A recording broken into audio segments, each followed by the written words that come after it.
अरे हल्लो ना पब्लिक, कसा आहे आजचा विषय.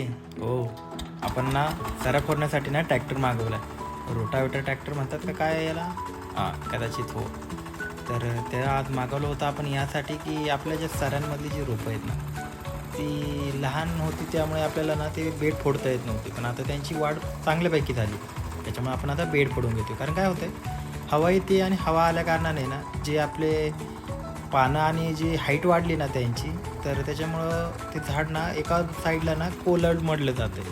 त्यामुळंच आपण आता ते बेड फोडून घेणार आहोत, जेणेकरून काय होईल की त्याला ना भर लागेल आणि त्याला जो खालून त्याला मुळे वगैरे उपटण्याची ना त्याची भीती कमी होईल. मग काय रोटावेटर मागून घेतलं आणि काम तर तुम्ही बघताच, एक नंबर काम होतं आहे आपलं, करायला भारी वाटतं याच्या त्याच्यामध्ये. आणि आज सगळंच नवीन वाटत असेल, एकदम व्हिडिओ क्वालिटी, एकदम व्हिडिओ वगैरे चेंज वगैरे, मग थोडंसं अवघड राहावं रे माणसाने चालायचं. हे पण आपल्या सऱ्या वगैरे फोडून होत आहे. एका दिवस आज पूर्ण दिवस याच्यामध्येच जाणार आहे, पण हरकत नाही आहे, कारण की आपलं काम खूप भारी होणार आहे आणि झाडांना पण याची ना ग्रोथ होण्यासाठी ना याचाच फायदा होणार आहे.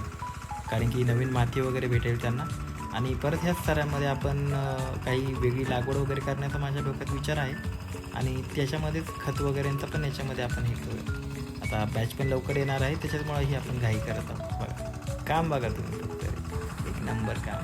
हे बघा, एकदम बेड परफेक्टमध्ये झाडं वर आली जसं काय, आणि आपले जे बेड होते ते खाली गेले जातात. पूर्ण काम बघा, हा पहा आपला प्लॉट तिथला.